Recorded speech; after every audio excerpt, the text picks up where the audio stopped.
Hello students, welcome to easy math for JEE. I am Ujjwal Kaushik, your friends.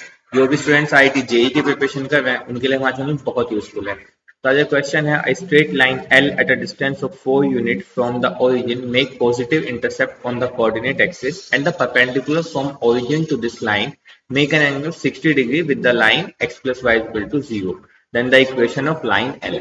चलो सबसे पहले हम क्या करते हैं, अपने क्वेश्चन को जो हमें लैंग्वेज गिवन है उसको ड्रॉ करने की कोशिश करते हैं कि हमें क्वेश्चन में क्या गिवन है। ठीक है, देखो, अ straight line L at a distance of 4 unit from the origin make positive intercept on the coordinate axis. अब देखो पॉजिटिव इंटरसेप्ट बनाई है तो इसका मतलब जो हमारी लाइन होगी वो कुछ ऐसी होगी, है ना, तभी तो वो पॉजिटिव इंटरसेप्ट बना पाएगी।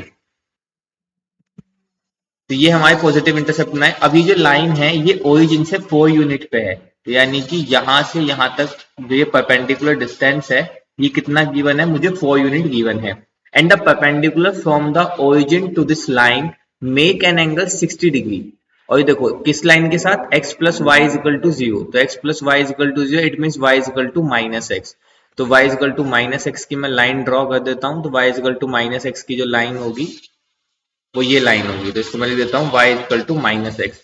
तो ये जो मेरा परपेंडिकुलर है, देखो perpendicular from the origin to this line, जो ये परपेंडिकुलर था इस लाइन एल पे, ये जो है इस line y equal to 60 degree का एंगल बना रहा है। तो मतलब इनके बीच में कितना एंगल है, 60 डिग्री का एंगल है।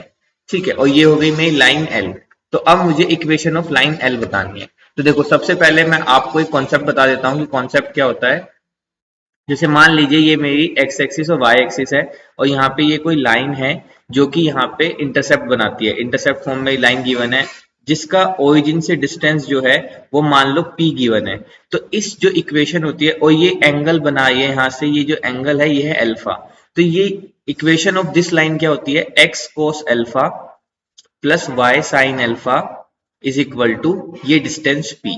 बस इसी फॉर्मूले का हम यूज करेंगे। यहाँ पे हमें p जो गिवन है वो 4 गिवन है, लेकिन हमें यहाँ पे अल्फा नहीं पता जो एक्स एक्सिस के साथ वो एंगल बनाया हमारा परपेंडिकुलर। तो उसको निकालने के लिए हम सबसे ज्यादा इजी इस फॉर्मेट का यूज करेंगे कि हमें क्या गिवन है, हमें गिवन है कि जो एंटायर एंगल है ये कितना है, tan 60 प्लस अल्फा, है ना। ये कितना हो जाएगा, tan 60 प्लस अल्फा। अच्छा, और ये किसके इक्वल है, देखो अब ये जो एंगल है m is equal to tan theta. अब इसका स्लोप कितना है लाइन का, -1। ठीक है, तो यहां से मेरे पास आ गया tan 60 plus alpha is equal to -1।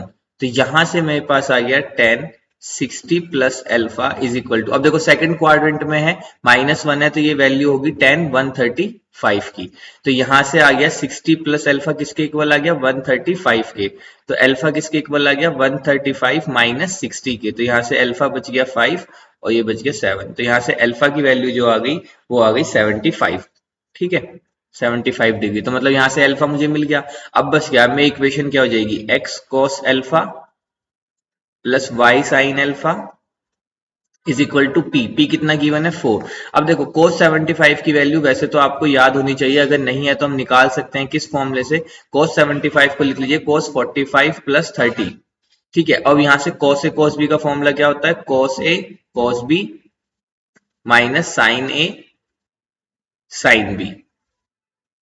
तो यहां से cos 45 1 अपॉन रूट 2 और cos 30 कितना होगा, √3 upon 2 minus sine 45 1 upon root 2 और साइन 30 1 अपॉन 2। तो यहां से मैंने 2√2 एलसीएम ले लिया, तो ये वैल्यू आ गई √3 माइनस 1। तो ये हो गया x √3 माइनस 1 अपॉन 2√2। ऐसे ही हम साइन 75 अल्फा की जगह पे 75 आ जाएगा, साइन 75 की वैल्यू निकाल लेंगे तो वो कितनी आ जाएगी, √3 plus 1 upon 2√2 is equal to 4। अब यहां से एलसीएम ले लीजिए, हो जाएगा x √3 minus 1 plus y √3 plus 1 is equal to 8√2। तो x √3 minus 1 plus y √3 plus 1 8√2. Option 2 is our right answer. I hope you are able to understand the video. If you have still doubt, you can ask comment to the comment box. Thank you very much. Please subscribe the channel. Be happy.